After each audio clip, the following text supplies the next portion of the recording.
Hi! అందరూ ఎలా ఉన్నారు? పిల్లలు పెద్దయ్యే కొద్దీ వాళ్ళ ఇంట్లో ఉన్నప్పుడు మనం ఏమైనా పని చేసుకోవడం అంటే చాలా కష్టం. మనం చెప్పింది ఏదైనా కనీసం వాళ్ళ వర్కులు చేసుకోమన్నా కూడా చెయ్యరు, కానీ అక్కర్లేని వాటిలో వేళ్ళు పెట్టి మాత్రం భలే చేస్తారు. ఇక పిండి వంటలు చేయడం అంటే నేనంటే నేను అని అన్నిట్లో ఏళ్ళు పెట్టేస్తారు. గవ్వలు చేస్తుంటే అయిపోయేదాకా అక్కడే కూర్చొని అరగంటలో అవ్వాల్సిన పనిని గంట వరకు చేశారు. ఇక్కడ మేమైతే గోధుమ పిండి గవ్వలు చేస్తున్నాము. ఇంక దానిలోకి మైదా ఏమీ తీసుకోకుండా కొద్దిగా ఒక 100 గ్రాముల వరకు, కేజీ గోధుమ పిండికి ఒక 100 గ్రాముల వరకు ఉప్మా రవ్వ తీసుకొని మొత్తం ఒకసారి కలిపి, ఉప్పేమీ వేసుకోలేదు. 100 ml వరకు నెయ్యిని బాగా కాచి, ఆ కాగుతున్న నెయ్యి బాగా కాలుతుండగానే పిండిలో వేసి కలిపాము. ఆ కాలేది చేతులు పెట్టొద్దు అంటే వింటారా? అప్పుడు కూడా చేతులు పెడతారు. ఇక అదంతా కలిపిన తర్వాత ఒక పావు లీటర్ వరకు పాలు వేడివేడిగా కాచి, ఆ వేడి పాలు వేసేసి పిండి మొత్తం బాగా మిక్స్ చేసి, ఇప్పుడు ఇక చపాతీ పిండిలాగా కలుపుకోవడానికి కూడా మామూలుగా నీళ్ళనే కాచి, ఆ వేడి నీళ్ళనే వేసుకుంటూ కొద్ది కొద్దిగా వేసుకుంటూ పిండి మరీ జారుడుగా అయిపోకుండా, క్రాక్స్ రాకుండా పిండినైతే కలిపి పెట్టాను. ఇక కాస్త మూత పెట్టేసి పెట్టామంటే ఆవిరి వచ్చేసి పిండి ఇంకా పలచగా అయిపోయిద్ది. వెంటనే చేసుకుంటామంటే అలా చేసేసుకోవచ్చు. కొంచెం సాఫ్ట్గా కలుపుకోవాలి. బట్ మేము ఇక ఈ పిల్లల గొడవకి లంచ్ చేసిన తర్వాత చేద్దామని పెట్టాం కాబట్టి కొంచెం గట్టిగానే కలుపుకున్నాను. హాఫ్ అన్ అవర్ తర్వాత పిండి బాగా సాఫ్ట్గా అయిపోయింది. బెల్లం కూడా తీసి పక్కన పెట్టుకొని ఒకసారి పిండిని మళ్ళీ మిక్స్ చేసి, ఇక వచ్చారు పిల్ల రాక్షసులు. గవ్వలు చేసే పీట తీసుకొని ఉన్న 2 పీటలు ఇద్దరు పిల్లలు పట్టుకొని నేనంటే నేను అని పట్టుకొని కూర్చున్నారు. నేనేమో పిండిని మళ్ళీ కంప్లీట్గా ఆరిపోతుందని కొద్ది కొద్దిగా పిండిని తీసి ఇలా సన్నగా చేసేసి ఇస్తే చిన్న చిన్న బాల్స్ చేసుకోవడానికి ఈజీగా ఉండిద్ది అని నేను బాల్స్ చేసేసి ఇస్తే, నేను చేసిచ్చే లోపే అసలు ఇక మాకు ఛాన్స్ కూడా ఇవ్వకుండా వాళ్ళే చెక్కలు ఈ గవ్వల పీట మీద తీసుకొని గవ్వలు ప్రెస్ చేశారు. కొన్ని లావుగా వస్తాయి, కొన్ని సన్నగా వస్తాయి. మనం ఒకే సైజులో బాల్స్ చేసి ఇచ్చినా కూడా పిల్లలు చేయడం అంటే పర్ఫెక్ట్గా వస్తాయా? అలా అని మనకిస్తారా? అస్సలు ఇవ్వరు. ఇంకా వాళ్ళే చేసేసి తర్వాత మళ్ళీ డబల్ పనిలాగా వాళ్ళు చేసిన వాటిని మళ్ళీ తీసుకొని మొత్తం శుద్ధలాగా అతుక్కుపోవడము, ఎలా పడితే అలా వేసేస్తే ఫ్రై చేసుకునేటప్పుడు మళ్ళీ చేసుకొని చేయాల్సి వచ్చింది. ఇక డీప్ ఫ్రైకి నూనె పెట్టి గవ్వలన్నీ చేసుకొని పెట్టుకున్న తర్వాత ఆయిల్ పెట్టేసి, ఆయిల్ కాగిన తర్వాత కొద్ది కొద్దిగా సపరేట్ చేసి, మళ్ళీ వాళ్ళు చేసిన మొద్దు మొద్దుగా ఉన్నాయి, కొన్ని మొద్దుగా కొన్ని పల్చగా ఇలా ఉంటే సరిగ్గా వేగవు కాబట్టి అన్నీ చెక్ చేసుకుంటూ చేసేటప్పటికి చెప్పాను కదా, అరగంట టైం గంట టైం పట్టింది. అసలే గోధుమ పిండి కదా, త్వరగా రంగు వచ్చేస్తాయి. అలా కాకుండా మీడియం ఫ్లేమ్లో ఉంచి నూనె మాత్రం కాగి మంట మాత్రం మీడియం ఫ్లేమ్లో ఉంచేసి బాగా మిక్స్ చేసుకుంటూ గవ్వలు కరకరలాడేంత వరకు ఫ్రై చేసుకున్నాము. అండ్ పిండిలో పాలు నీళ్ళు అన్నీ వేడి వేసి కలపటం వల్ల తర్వాత పాకం పట్టిన తర్వాత కూడా గవ్వలు ఎన్ని రోజులైనా క్రిస్పీగానే ఉంటాయి. ఇంకా బెల్లాన్ని కరగబెట్టుకొని, కేజీ పిండికి పర్ఫెక్ట్గా స్వీట్ తినే వాళ్ళకైతే కేజీ బెల్లం సరిపోతుంది. కాస్త తక్కువగా తినాలి అంటే మాత్రం 3/4 కేజీ వరకు తీసుకుంటే సరిపోతుంది. అండ్ మరీ దానిలో ఏదో వేసి వేయనట్టు వాటర్ వేయకుండా కేజీ బెల్లంకి కనీసం పావు లీటర్ నీళ్ళేసి బెల్లం కరిగించి ఫిల్టర్ చేసుకొని ఇంకా పాకం పెట్టుకొని ఎక్కువ నీళ్ళతోటి పాకం బాగా ఉడికితే మాత్రం మనం ఏ రెసిపీ చేసినా టేస్ట్గా ఉంటుంది. నేను అన్ని వీడియోస్లో అదే చెబుతాను. ఇది అసలైన పల్లెటూరులో చేసే పద్ధతి. యూట్యూబ్లో వీడియోస్లో ఏదో పావు గ్లాసు, అర గ్లాసు, 2 స్పూన్లు నీళ్లు వేసేసి కూడా పాకం చేస్తారు. అలా పర్ఫెక్ట్గా అయితే రెసిపీ ఏదీ రాదు. ఇంకా పాకం మనకి అర్థమైపోతుంది. అప్పుడప్పుడు చెక్ చేసుకుంటూ ఉండాలి. గవ్వలకి జస్ట్ లేత పాకం కాబట్టి స్టార్ట్ అయ్యేటప్పటికి మొత్తం కరిగి ఉడుకుతుండగా మనకి బాగా నల్లగా అనిపించి ఆ స్టేజ్కి వచ్చాక చెక్ చేసుకోవడం, ఫ్రీక్వెంట్గా చెక్ చేసుకోవాలి. లేదంటే మంట లో ఫ్లేమ్లో అన్నా పెట్టుకోవాలి. లేత పాకంతో గవ్వలు బాగుంటాయి. ఒకవేళ పాకం మనకి పాకంగా కనిపిస్తూ ఉన్నా కూడా చూసారు కదా, ఇలా వచ్చిన తర్వాత స్టవ్ ఆఫ్ చేసేసి గవ్వల్లో వేసుకొని మిక్స్ చేసుకుంటే పాకం కనిపిస్తున్నట్టు ఉండిద్ది. కానీ మనం కలుపుతూ ఉంటే ఆరిపోయి పాకం లేకుండా వాటర్గా అలా లేకుండా కూడా ఉంటుంది. ఎక్కువ ముదిరిపోయిందంటే అసలు మనం వేసి గవ్వల్లో మిక్స్ చేసే టైం కూడా ఉండదు. మొత్తం స్టిక్ అయిపోయి బెల్లం అచ్చులాగా తయారైపోతుంది.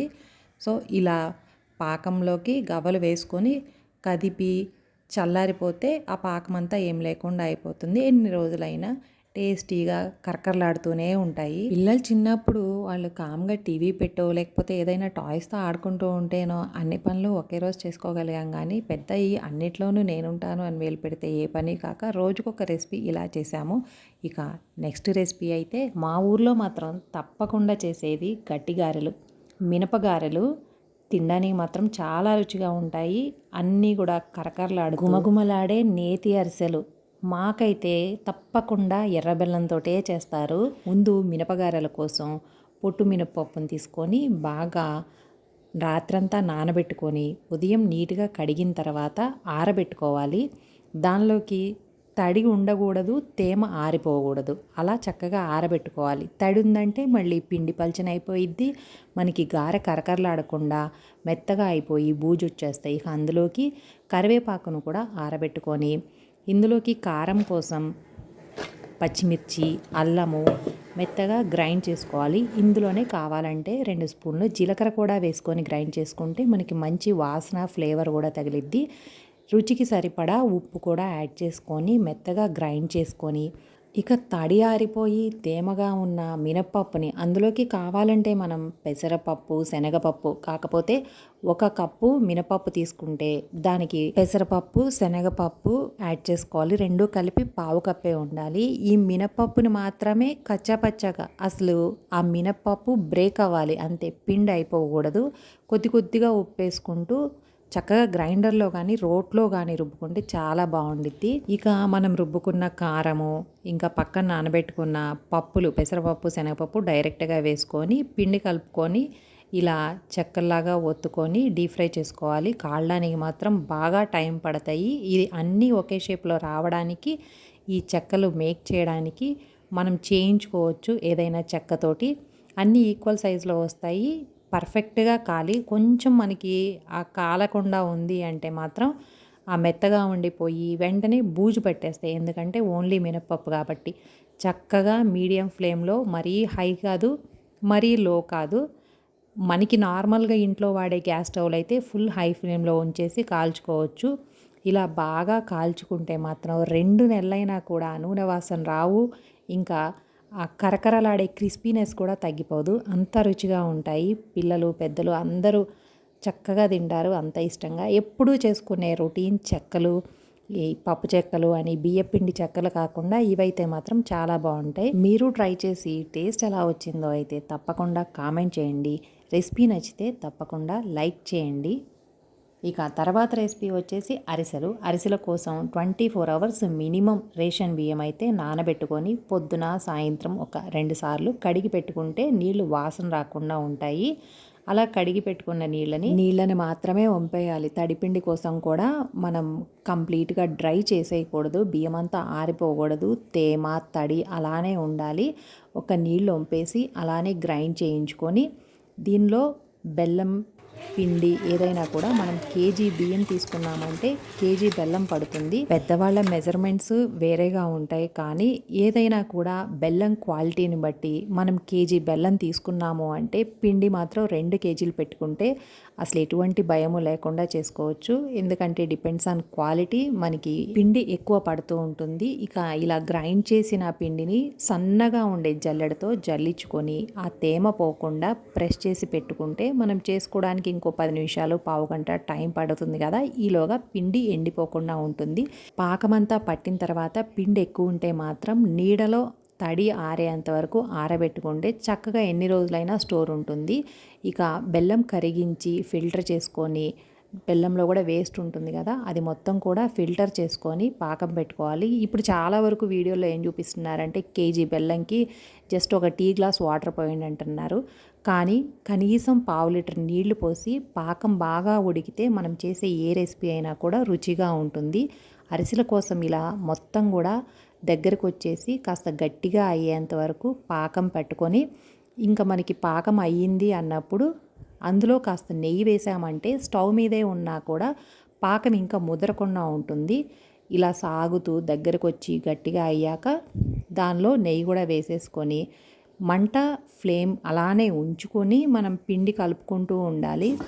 ఇప్పుడు వీడియోస్లో అందరూ స్టవ్ ఆఫ్ చేసి రకరకాలుగా చూపిస్తున్నారు, అసలు రెసిపీని తీసేస్తున్నారు. బట్ ఒరిజినల్ రెసిపీ ఎప్పటి నుండో చేసేదైతే ఇలానే, ఇంకా మరీ జారుడుగా లేకుండా చూసుకొని ఉండలు లేకుండా కలుపుకొని ఇలా చలిమిడి రెడీ చేసుకోవాలి. తర్వాత స్టవ్ ఆఫ్ చేసి చలిమిడిని వేరే బౌల్లోకి ట్రాన్స్ఫర్ చేసుకొని ఏటవాలుగా మూత పెట్టి క్లోజ్ చేసుకోవాలి.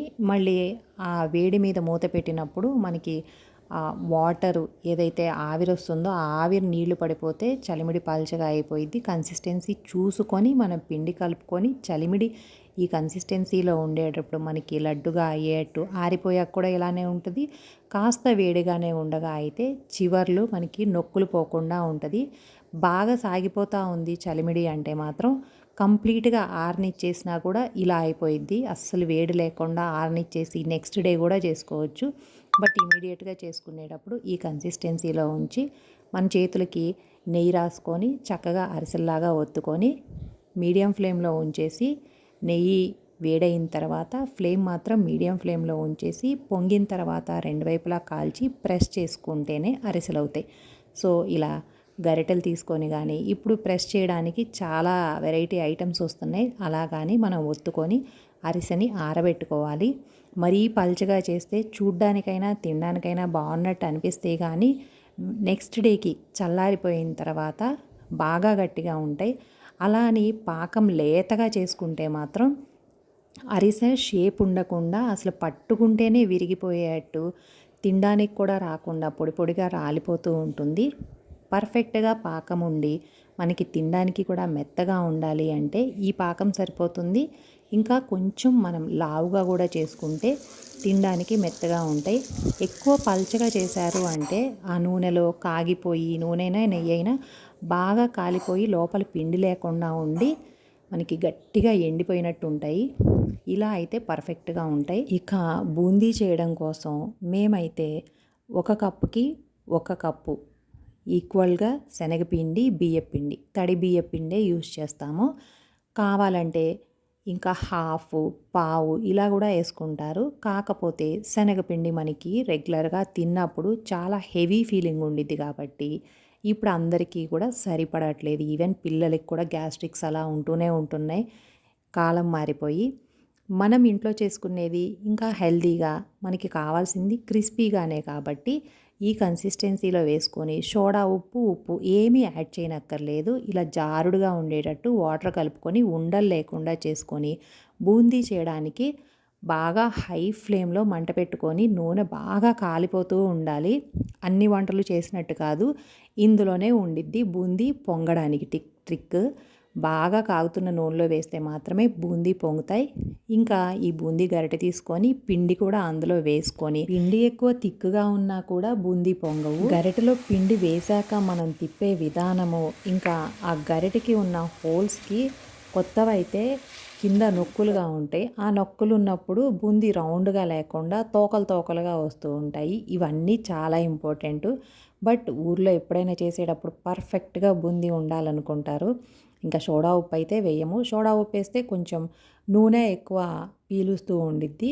ఇలా బూందీ చక్కగా ఫ్రై చేసుకొని కాలిన తర్వాత ఆ బూందీలోకి ఇలాచీ పౌడర్ కూడా వేసుకొని మిఠాయి కోసం సపరేట్ చేసుకున్నాను. దీనిలో పిండి కొలతలు కాదు, బూందీ 2 గిన్నెలు ఉంది అంటే 1 గిన్నె వరకు బెల్లం పడుతుంది. అలా మెజర్మెంట్ చేసుకొని మనం ఎంత మిఠాయి చేసుకోవాలో చూసుకొని దాదాపు అరిసెల పాకం బూందీ పాకం ఒకేలాగా ఉంటుంది. బూందీది ఇంకా 1 సెకండ్ ఉంచుతారు. అలా పర్ఫెక్ట్గా పాకం అయిన తర్వాత వేరే గిన్నెలోకి ఈ బూందీ పెట్టుకున్న గిన్నెలోకి పాకం తెచ్చి వేసి దాన్ని వెంటనే ఫాస్ట్గా మిక్స్ చేసేసి మళ్ళీ ఇంకో దానిలో ట్రాన్స్ఫర్ చేసుకొని వేడివేడిగా ఒత్తేస్తే మనకి మిఠాయి అచ్చులాగా అయిపోతుంది. లడ్డు కావాలంటే మాత్రం చేతులకి తడి చేసుకొని ఆ వేడివేడి మీదగానే పైన కొంచెం ప్రెస్ చేసేసి మళ్ళీ తర్వాత ఇంకొకసారి ఒత్తుకోవాలి.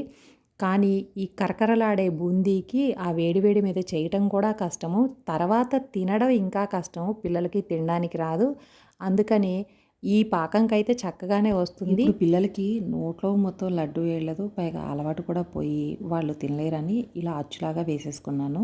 ఇక బూందీ కలపడానికి మాత్రం మేమని నిద్ర వచ్చేసారు. కార్న్‌ఫ్లేక్స్, చిప్స్, పల్లీలు డీప్ ఫ్రై చేసి వేసాను. పిల్లలు కూడా ఇష్టంగా తింటారు కాబట్టి ఇంకా అందులోకి రుచికి సరిపడా ఉప్పు, కారం, కరివేపాకు కూడా ఫ్రై చేసి కాస్త చక్కెర పొడి అండ్ బూందీ కలుపుకోవడానికి ఉప్పు, కారం కూడా మొత్తం మిక్స్ అయ్యి బూందీకి పట్టడానికి కొంచెం నెయ్యి కూడా యాడ్ చేసుకోవాలి. ఇవన్నీ వేస్తే వాళ్ళు వచ్చేసి చేతులు పెట్టి మొత్తం మిక్స్ చేశారు.